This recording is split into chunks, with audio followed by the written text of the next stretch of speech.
What up, fam? It's Coach Vassar doing the OTF Audio Daily Beats. Thank you for tuning in. As always, if you're new to these, thank you for joining me, listen to me ramble about these workouts. If you want to support me, information is in the description to do so. Not mandatory, completely optional, but I appreciate it for those of you who have. And as always, if you have any feedback, anything you want me to dive a little bit deeper into, or don't worry about talking, let me know. Shoot me a message on GroupMe. You could also comment on these videos on the YouTube channel and whatnot. Anyways, we're gonna dive into it. We're gonna talk about Saturday, November 9th, which will also repeat on Sunday, the 24th. We're gonna see endurance on the treads, on the rowers, and then power on the weight floor. We'll do a little bit of everything and then kind of break down the treads, rower, weight floor, and then the 3G itself. So as far as key concepts today on the tread, we're gonna see 2 blocks. Block 1 is 18 minutes straight with 4 rounds alternating between a tread for distance and a base. Each round, tread for distance, time cuts in half. Then in block 2, we go all out. For the rower, we're gonna see a 600-meter row in block 1, and in block 2, we're gonna cut it in half. Can you finish in half the time? And then the floor is gonna be 3 blocks. Blocks 1 and 2, it's power exercises paired together. In the third block, it's a burpee challenge where you count your reps. So when we look at the treadmills, like I said, 2 blocks here, 18-minute block, and then a shorter one. We're gonna see 4 rounds of treads for distance that cut in half each round. Then we'll finish together with some all-outs. In block 1, aim to match or beat half of your distance each round while maintaining base in between. Then in block 2, we'll have 3 all-outs, each shorter than the last. So a couple things to kind of highlight for this. When we are looking at block 1 for 18 minutes, 4 rounds, and the members are actually gonna clear out the OT Connect at the start of each round. That way they could track their distance. For the power walkers, they choose an incline that they feel comfortable using. Template says 1% or greater. So I personally would recommend at least their base incline, if not more. After 6 minutes, remember how far they got. And then in round 2, it's gonna be 3 minutes, and then 90 seconds, and then the last one is a 45-second tread for distance. After those 4 rounds, you will have a 45-second all-out to kind of set members up moving into block 2. Now, the primary goal is, of course, match or beat distance, and then also be able to hold base in between. So knowing that you know, we're not trying to sacrifice their base today, these treads for distances should definitely feel more on the conservative push end rather than an aggressive push, or almost like a push all out, because we don't want them to gas out, especially after that 6-minute tread for distance. They're going right to base for recovery. They don't get a walk recovery. So knowing that, and if the goal is to match their match half, if they could hold the same speed every round, then they're gonna be able to match that. If they're looking to improve, then obviously they're gonna have to bump up the speed they use during the tread for distance portion. They recommend starting people, you know, just above their base for that first round. So, you know, maybe 0.5 up to 1 over their base. And then if they can repeat that every single time, great, they're gonna match their half distance mark. But of course, if they could slowly increase each round, where maybe for round 1, they're going about 0.5 over their base. Round 2, maybe 0.6 over the base, 0.7, 0.8 over the base, then they'll obviously be able to get more than half of their distance in the time frame. As far as bikes and striders go, essentially we want them to be similar idea of like between like a base and push for each tread for distance section, and then they're back to their base gears for 90 seconds. So, you know, that first one, they might only be 2, maybe 3 gears over their base, and then after that, 3-minute tread, 90-second, 45-second, they should at least hold their push gear, so about 3 gears over their base, if not more. After the 4th round and they finish their 90-second pace for recovery, they go right into a 45-second all out. Then they get 90 seconds to recover, get back to base when ready, and then they'll have their bonus block, which is just 4 minutes. They're gonna see 1 minute, 45-second, and a 30-second all out. Now the walk recoveries match with that. So 1 minute all out, 1 minute walk recovery. 45 all out, 45 walk recovery, and then they finish with a 30-second all out. At the very least, they should be able to kind of hold that 45-second all out from block 1 for the 1 minute effort, and then that 1 minute walk recovery. When they repeat their 45, that's an opportunity to maybe bump up the speed a little bit to increase the all-out intensity, or repeat it again and just maintain it. And then finally, for that 30-second all-out, members could use their judgment if they want to increase or maintain there. This is one where during the first 18-minute block, checking in with members off mic, paying attention to heart rate response. If they are on that conservative end, that 6-minute tread for distance, a majority of time is probably going to be in green. Maybe the last 90 seconds to 2 minutes, they might start to dip into that orange. And as they try to increase the intensity so they can beat their distance, then they'll approach that orange a little bit sooner within the work portion of each round. Now, when we look at the rower weight floor side, blocks 1 and 2 are the only times that we have the row. In block 1, it's a 600-meter push row. They'll do it at the start of the block, and then they won't do it again.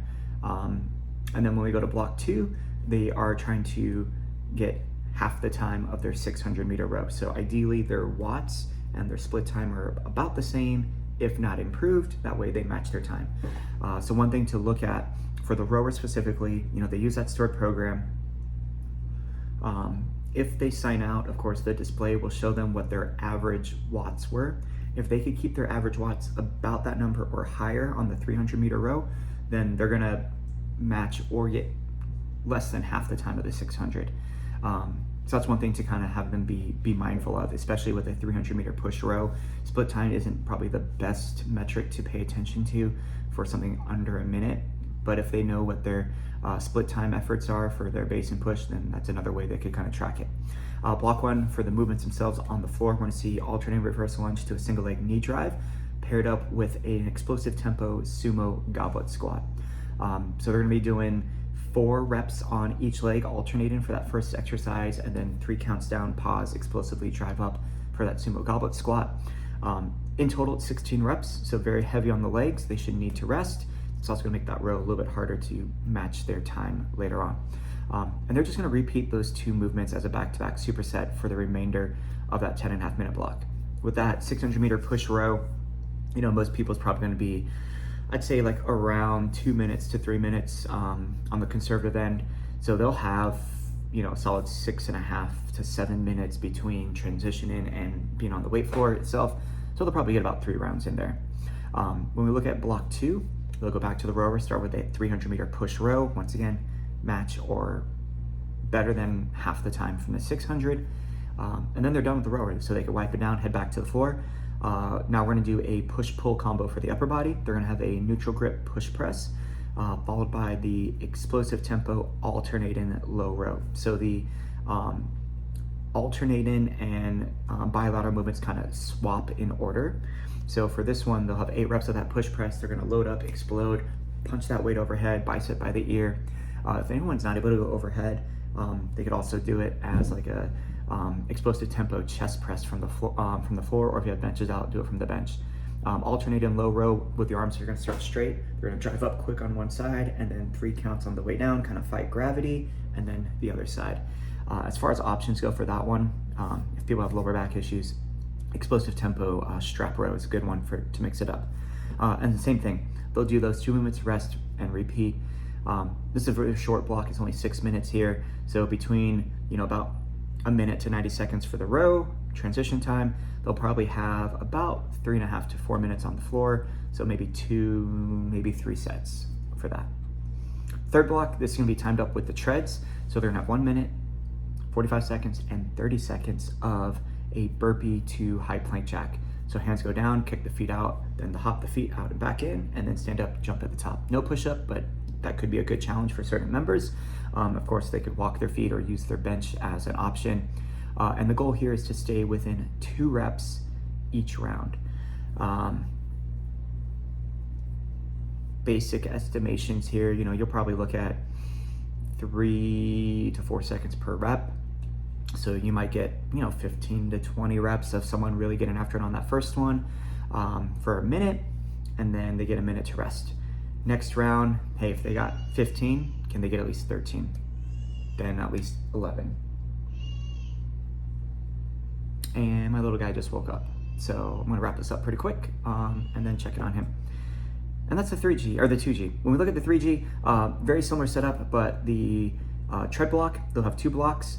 Rower is going to be 2 blocks, weight floor is going to be 2 blocks. So on the treads, they're going to see the 3 minute, the 90-second, and the 45-second tread for distances, but they only have 1 minute for base recovery after each round, and then they do finish with that 45-second all out for a 9-minute block.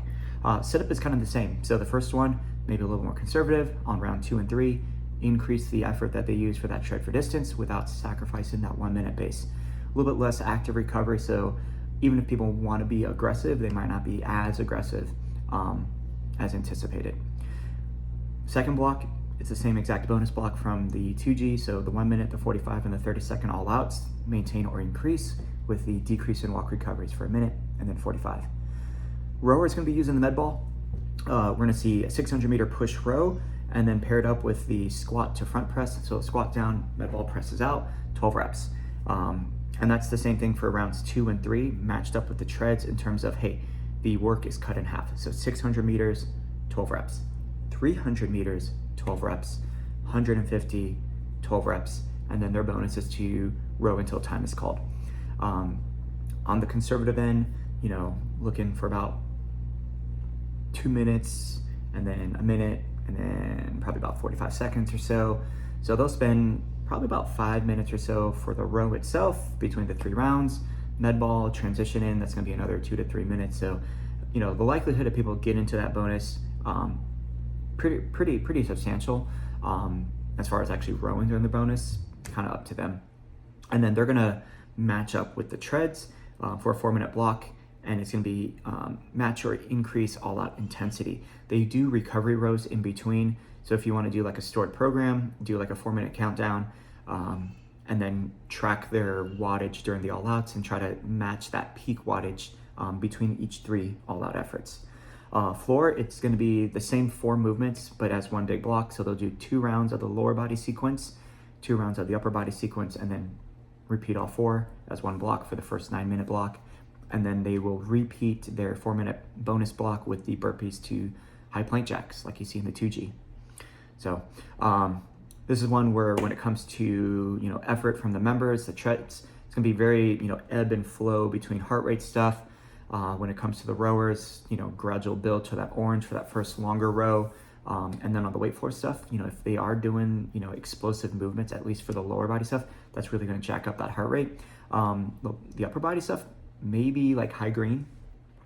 So, and then definitely burpees. Like burpees is gonna make people winded. And if their heart rate monitors work well and they're not like getting that cadence lock where it drops down to the gray, they're definitely going to see a couple minutes in the orange during that bonus block on the floor. Anyways, that's it. I'm gonna go deal with my little guy and coach you down.